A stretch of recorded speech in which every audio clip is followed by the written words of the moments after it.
प्यारे बच्चों, स्वागत है आपका आपके अपने परिवार भारतवर्ष क्लासेस में। तो बच्चा, आपके विद्यालय में हर एक सप्ताह वीकली टेस्ट लिया जा रहा है और कल 2 सितंबर 2023 को कक्षा 7 का विज्ञान और अंग्रेजी का वीकली टेस्ट लिया जाएगा। तो इसमें हम लोग विज्ञान के मोस्ट इम्पोर्टेंट क्वेश्चन करने वाले हैं। प्यारे बच्चों, यह जो वीडियो है आप सभी के लिए एकदम रामबाण वीडियो है। तो चलिए बच्चा, स्टार्ट करते हैं। 16 प्रश्न इसमें कुल हैं और आपको इन प्रश्नों का सही विकल्प चयन करना है। जल्दी से इस वीडियो को एक लाइक कीजिएगा और भारतवर्ष क्लासेस पर नए हैं तो सब्सक्राइब ज़रूर कीजिएगा। स्टार्ट करते हैं। प्रथम प्रश्न आप सभी के सामने है।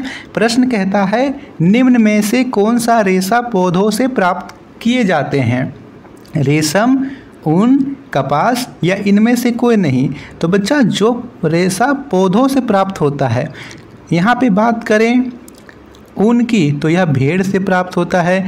बात करें रेशम की तो यह कोकून से प्राप्त होता है। ठीक है, किससे प्राप्त होता है? कोकून से। लेकिन यहाँ पे बात करें कपास की तो कपास हमें पौधों से प्राप्त होता है। तो सही विकल्प यहाँ पे होगा सी, कपास। प्रश्न संख्या दूसरा दे रखा है, निम्न में से कौन कृत्रिम रेशा है? इसे हम लोग मानव निर्मित रेशा भी बोलते हैं। क्या बोलते हैं बच्चा? मानव निर्मित रेशा। विकल्प यहाँ पे आप सभी के सामने हैं, कपास, पॉलिएस्टर, ऊन या इनमें से कोई नहीं। बताइए सही विकल्प क्या होगा? तो कपास यहाँ पे पौधों से प्राप्त रेशा है, ऊन यहाँ पे जंतुओं से प्राप्त रेशा है, पॉलिएस्टर यहाँ पे कृत्रिम रेशा है। सही विकल्प होगा बच्चा बी, पॉलिएस्टर यहाँ पे सही आंसर है। तीसरा प्रश्न पूछ रखा है, रेशम कीट किस पेड़ की पत्तियों को खाते हैं? आम, बेर, शहतूत या अमरूद? बताइए सही विकल्प क्या होगा? यहाँ पे सही विकल्प है सी, शहतूत। वे सभी शहतूत की पत्तियों को खाते हैं। बच्चों, आप में से कितने बच्चों ने शहतूत खाया है? आप लोगों के घर में शहतूत को क्या बोला जाता है? हमारे यहाँ शहतूत को केवल तूत बोलते हैं। सह को हटा दीजिए, सिर्फ तूत बोला जाता है। ठीक है, और यह खाने में खट्टा मीठा लगता है। प्रश्न संख्या चौथा पूछ रहा है, ऊन उतारने के बाद की प्रक्रिया क्या कहलाती है? रीलिंग, अभिमर्जन, रंगाई या छटाई? तो उसे हम लोग अभिमर्जन कहते हैं। क्या बोलते हैं? अभिमर्जन। ऊन उतारने के बाद की जो प्रक्रिया होती है उसे हम लोग अभिमर्जन कहते हैं। पांचवा प्रश्न, निम्न में से क्या जैव निम्नीकृत कचरा है?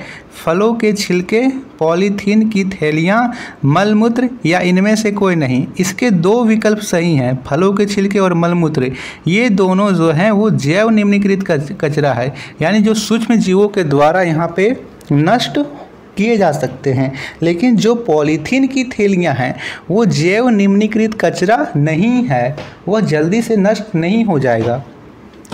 छठा प्रश्न दे रखा है, आहार नाल किस भाग के द्वारा जठर रस का स्राव होता है? ग्रसिका, बृहद्रंत्र, क्षुद्रांत्र या अमाशय? क्या होगा इसका सही विकल्प? सही विकल्प है बच्चा अमाशय। अमाशय के द्वारा जठर रस का स्राव होता है। सातवां प्रश्न है, पौधे किस भाग से ऑक्सीजन विमुक्त करते हैं? जड़ से, पत्तियों के रंध्र से, फल से या फूल से? कौन सा विकल्प इस प्रश्न के लिए बिल्कुल सही है? तो सही विकल्प है बी, पौधे पत्तियों के रंध्र से ऑक्सीजन यहाँ पे विमुक्त करते हैं। आठवां प्रश्न है, इनमें से कौन सा पौधा कीटभक्षी है? अमरबेल, आम, घटपर्णी या सेव? आम, अमरबेल, घटपर्णी या सेव? कौन सा बच्चा कीटभक्षी है जो कीटों को यहाँ पे पकड़कर मारकर खा जाता है? तो यहाँ पे होगा बच्चा घटपर्णी। जो घटपर्णी है वहाँ कीटभक्षी होता है। आठवां के बाद नौवां प्रश्न दे रखा है, पौधे का कौन सा भाग भोजन बनाने का कार्य करता है? यानी पौधे का किचन कहाँ होता है? जड़, तना, पत्ती ना होकर यहाँ पे पत्ती होगा। ठीक है, आप पत्ती यहाँ कर लीजिए, जड़, तना, पत्ती या इनमें से कोई नहीं। तो सही विकल्प हमारा सी होगा। जो पत्ती है लीफ, जो लीफ है वह यहाँ पे भोजन बनाने का कार्य किया जाता है। और पौधे किस प्रक्रिया द्वारा भोजन का निर्माण करते हैं? प्रकाश संश्लेषण क्रिया के द्वारा वो भोजन का निर्माण करते हैं। 10वां प्रश्न है, विश्व जल दिवस मनाया जाता है 22 मार्च को, 22 जनवरी को, 22 अप्रैल को या इनमें से कोई नहीं। क्या होगा इसका सही उत्तर? तो 22 मार्च को हम लोग विश्व जल दिवस मनाते हैं, वर्ल्ड वाटर डे 22 मार्च। 11वां प्रश्न, वायु में ऊष्मा का स्थानांतरण किसके द्वारा होता है? विकिरण द्वारा, संवहन द्वारा, चालन द्वारा या इनमें से कोई नहीं। तो सही विकल्प है बी, संवहन द्वारा वायु में ऊष्मा का स्थानांतरण होता है। बी इस प्रश्न के लिए बिल्कुल सही उत्तर है। 12वां प्रश्न, सूर्य से ऊष्मा किसके द्वारा पृथ्वी तक पहुंचती है? विकिरण द्वारा, संवहन द्वारा, चलन द्वारा या इनमें से कोई नहीं। सही विकल्प क्या होगा बच्चा? सही विकल्प होगा विकिरण। विकिरण के द्वारा सूर्य से ऊष्मा पृथ्वी तक पहुंचती है। 13वां प्रश्न है, किण्वन की प्रक्रिया किसके द्वारा होती है?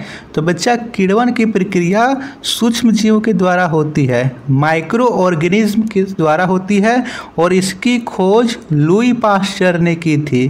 किसने की थी? लुई पाश्चर ने इस प्रक्रिया की खोज की थी। अगला प्रश्न है, लोहे में जंग लगना किस प्रकार का उदाहरण है? रासायनिक, भौतिक या इनमें से कोई नहीं। क्या होगा सही विकल्प? तो बच्चा यह एक रासायनिक परिवर्तन होता है। लोहे में जंग लगना रासायनिक परिवर्तन है क्योंकि यहाँ पे नया उत्पाद बन रहा है। 15वां प्रश्न, सिरका में क्या पाया जाता है? देखिए यह प्रश्न आप सभी के लिए होमवर्क है। जितने भी बच्चों को इसका उत्तर पता है वे सभी नीचे कमेंट में ज़रूर बताइए। आप सभी में से कितने बच्चे इसका सही विकल्प का चयन करते हैं, आप सभी को यहाँ पे बताना है। 16वां प्रश्न, मानव शरीर का सामान्य ताप क्या होता है? मानव शरीर का सामान्य ताप क्या होता है? 37 डिग्री सेल्सियस। 37 डिग्री, 35 से 37 डिग्री सेल्सियस यहाँ पे सही विकल्प होगा। तो बच्चों यह था 16 प्रश्न। 16 में से हमने 15 प्रश्न को किया है। तो कितने बच्चों का 15 में से 15 प्रश्न सही हुए? तो आपको ढेर सारी बधाइयाँ। यदि आपका स्कोर 10 से 15 के बीच है तो बच्चा आपकी तैयारी शानदार वाली है क्योंकि इसमें प्रश्न भी शानदार वाले थे। आपको वीडियो अच्छी लगी तो वीडियो को लाइक कीजिए, शेयर कीजिए और भारत वर्ष क्लासेस पर नए हैं तो सब्सक्राइब ज़रूर कीजिए। थैंक यू बच्चा।